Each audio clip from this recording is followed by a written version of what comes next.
안녕하세요. 종자독서 81번째입니다. 너의 말이 좋아서 밑줄을 그었다. 림태주 에세이를 읽겠습니다.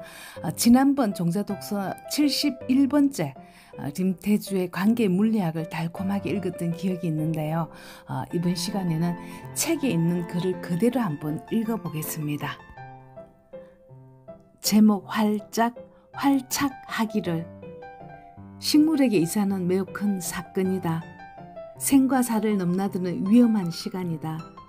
사람에게도 이사는 단순히 집을 바꾸고 거주지를 옮기는 일에 그치지 않는다. 사람이나 식물이나 새롭고 낯선 환경에 유입되는 이사에 극심한 스트레스를 받는다. 특히 식물은 이주해서 한동안 삶과 죽음의 고비를 맞는다. 그 목숨의 경계를 가르는 것이 활착이다. 뿌리를 잘 내리면 살고 실패하면 죽는다. 나는 이 활착이라는 말이 활짝과 매우 닮았다는 생각을 한다.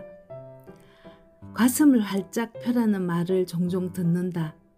가슴은 날개가 아닌데도 왜 활짝 펴라고 할까? 가슴을 펴야 마음의 주름도 펴진다. 이리저리 옮겨 다니는 마음이 누군가의 가슴 안에 들어가 활착하면 사랑이 된다. 활착하려면 그곳이 해가 잘 들고 수분이 적당하고 흙이 건강해야 한다. 활짝 펴야 하는 것이 가슴뿐일까? 우산도 그렇고 낙하산도 그렇다. 활짝 펴지지 않으면 비를 막아낼 수 없고 안전하게 착지할 수 없다. 마음을 활짝 펴지 못하면 나로 살기가 힘들고 점점 그늘지게 된다. 흥크러지고 쪼그라든 상태로 마음을 방치하면 시름시름 앓게 된다. 왜 그러고 있어? 너답지 않게 쫄지 말고 가슴을 좀 펴봐. 친구가 술잔을 기울이다가 내게 응원과 위로를 섞어 말을 한다. 내가 바라는 게 너무 많아서 두려운가 봐. 자꾸 웅크리게 되네. 그렇다고 두려울 게 뭐야. 원하는 걸 얻으려면 또 그만큼 대가가 따르니까. 내가 원하는 걸 갖고 있는 사람에게 잘 보여야 하고 마음에 없는 말을 하게 되고 하고 싶지 않은 일을 해야 하고 그렇다고 아무것도 바라지 않고 살 수는 없잖아. 사람 사는 게 그런 건데 그러게 원하는 것 때문에 가슴을 떳떳하게 펼 수 없다는 게 슬프지 않아? 친구가 한동안 말없이 술잔을 기울이다 내게 물었다. 너가 원하는 게 혹시 너한테 정말 없는 거야? 순간 나는 술이 깼다. 내게 없는 것을 욕망하지 말고 내게 있는 것을 욕망해라. 이미 충분한데도 더 가지려고 욕심을 내는 건 아니지 돌아보라는 충고 같았다.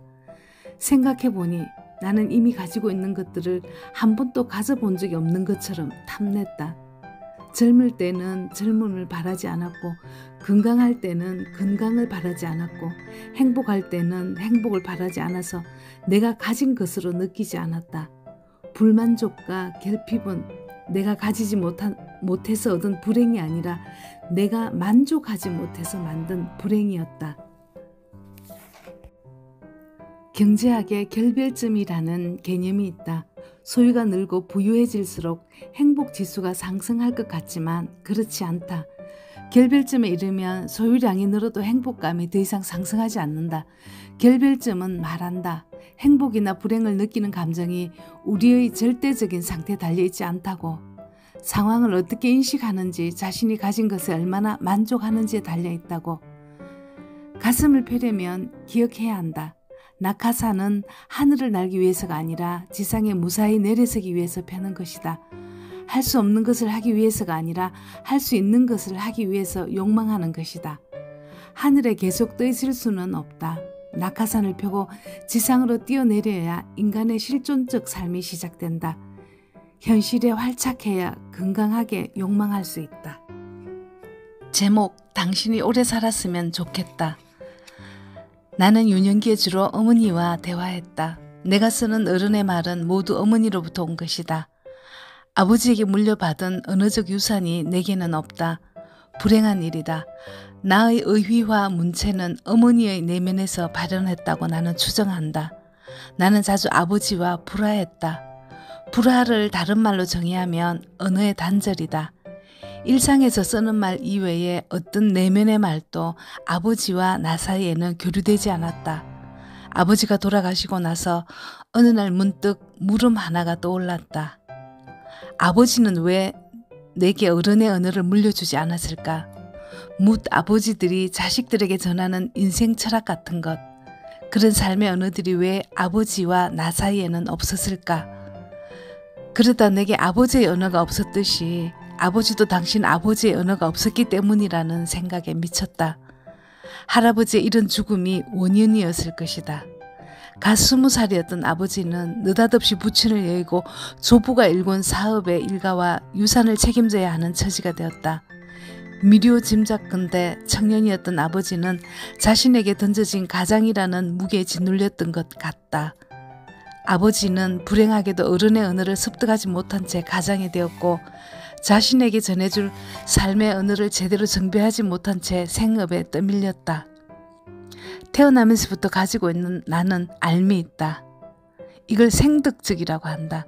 철새는 좌표나 내비게이션 없이 바다를 건너 대륙의 한 지점을 향해 비행한다.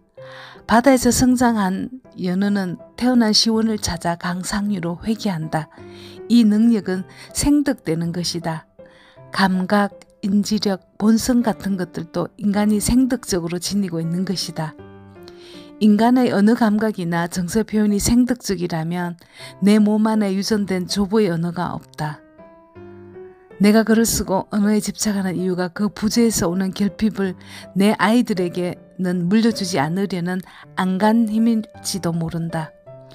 부모가 아이에게 자신의 언어를 남긴다는 것은 본능적이고도 지고한 일이다. 언어의 단절은 정신과 사랑의 단절이다. 그러므로 나는 나를 할아버지라고 부를 후손의 모국어이고 정신의 기원이다. 나는 바란다. 아이를 가진 부모가 충분히 오래 살았으면 좋겠다고. 아이가 어른으로 성장할 때까지 체득할 어른의 말을 부모가 밥 먹듯이 놀듯이 전해주고 가면 좋겠다고. 그래서 아이들이 풍요롭고 향기로운 말의 세계에서 살게 되기를 바란다. 부모가 건강한 삶을 사는 것만으로도 아이에게 크나큰 행운이고 축복이다. 아이가 어른의 몸이 되고 어른의 말을 쓸 때까지 곁에서 지켜봐주는 것이 부모가 아이에게 볼 수 있는 가장 좋은 사랑의 모습이라고 나는 믿는다. 사람은 말로 사랑을 시작하고 말로 서약을 하고 말을 전할 아이를 낳고 말의 세계로 아이를 내보낸다. 아이는 부모의 말을 전승해 자신의 말을 만들고 그 말을 지키며 산다. 말의 주인이 죽은 뒤에도 말은 살아서 누군가의 마음을 흔들고 삶의 방향이 된다. 얼마나 유장하고 위대한 생명체인가. 당신과 나의 말들은. 제목 주저하는 마음. 4월은 정찰병처럼 온다. 봄은 지치고 울리며 저돌적인 생명력을 장착하고 진군하지만 4월은 고양이처럼 조심스럽고 예민하다. 나는 세상에서 가장 믿지 말아야 할 게 4월의 날씨라고 생각한다. 이제 겨울이 물러갔겠지 싶어 화분을 꺼내놓았다가 낭패를 당한 일이 몇 번인지도 모른다. 겨울의 시기와 투기가 등등한 4월이다. 겨울을 버티지 못하고 떠난 나무들이 있다. 4월이 와서 그 나무를 연두빛으로 흔들기 전까지는 나무가 정말 죽었는지 알지 못한다. 흔들어도 싹이 트지 않을 때 나는 그 옆에서 계속 머뭇거린다. 행여 늑대는 나무는 아닐까. 아직 살아있는데 못 모르고 뽑아서 정말로 죽게 되면 어쩌나 하는 두려운 마음이 있다. 좋아하는 무언가를 가진 사람들은 자주 망설인다. 그것 앞에서는 마음도 행동도 쉽게 결정하지 못해 머뭇거리곤 한다. 이런 유보적이고 우유부단한 태도는 사람들 사이에서 환영받지 못한다. 결단력과 추진력이 있어야 유능한 사람으로 인정받는다. 그런데 무언가를 아끼는 사람에게 이 머뭇거리는 마음은 어쩔 수 없다. 그녀는 오랫동안 식물을 기르고 정원을 꾸미는 일을 해왔다. 나는 그녀에게 도움을 청하는 문자를 보냈다. 한낮의 기온이 15도 언저리까지 오른 4월이었다. 마당 한가운데 심어둔 매화나무가 동사에 뽑아냈는데 빈자리가 허전해 그 자리에 심을 만한 나무를 궁리 중이었다. 마당 한가운데서 향기가 분수처럼 뿜어져 나오면 얼마나 황홀할까. 상상하며 만리향을 떠올렸다. 그녀에게 문자를 보냈더니 마땅치 않다고 답장이 왔다. 남부지방에서는 노지 월동이 가능하지만 내가 사는 곳에는 만리향이 이겨내지 못할 거라고 했다. 아쉬웠지만 어쩔 수 없었다. 월동도 가능하고 향기도 좋은 적당한 꽃나무를 골라달라고 부탁했다. 그녀가 댕강나무를 추천했다. 처음 듣는 나무라고 했더니 인동가라 향기도 말리향 못지않고 꽃도 오래 가는 데다가 꽃이 진 뒤에도 예쁠 거라고 했다. 나는 그 나무를 빨리 구해서 보내달라고 재촉했다. 그녀가 머뭇거렸다. 좀 더 기다리면 안 될까? 내 머릿속에는 온통 댕강나무 생각뿐인데 빨리 녀석을 마당에 심어 향기를 맡고 싶은데 그녀는 과속하는 내 마음을 막아 세웠다. 느닷없이 한파가 오잖아. 이제 봄이다 싶다가 또 추위가 와서 냉해를 입히잖아. 4월이 그래. 기다렸다가 한파 지나고 나면 심는 게 좋지 않을까? 나는 그녀의 마음을 읽었다. 나무가 온전하길 바라는 마음, 나무가 힘들면 내 마음도 힘들까 봐 헤아려주는 마음. 이 주저함은 지그시 참아내는 마음이고 다치지 않게 하려는 마음이다. 누르고 기다리는 마음이지만 도망치거나 피하는 마음이 아니다. 문장과 문장 사이에도 멈칫하는 4월이 있다. 행간이라고 한다. 바로 읽히지 않고 생각해봐야 속뜻이 드러나는 구간. 사람과 사람 사이에도 이런 4월의 행간이 필요하다. 모든 관계가 직선 구간처럼 시원하게 거침없이 뚫려 있으면 좋겠는데 조금 돌아가야 하고 조금 참아줘야 하고 조금 기다려줘야 하는 커브 구간이 있다. 지리 시간에 배운 게 있다. 기름진 삼각주는 유속이 빠른 강상류가 아니라 하류의 느린 커브지대에 형성된다. 머뭇거리는 마음의 하류에 퇴적되는 아름다운 관계를 나는 봄이라고 부른다. 저는 참 맛있게 읽었습니다. 구독자님들은 어땠어요? 종자독서 82는 이 어령의 마지막 수업, 83은 죽은 자의 집 청소로 돌아오겠습니다.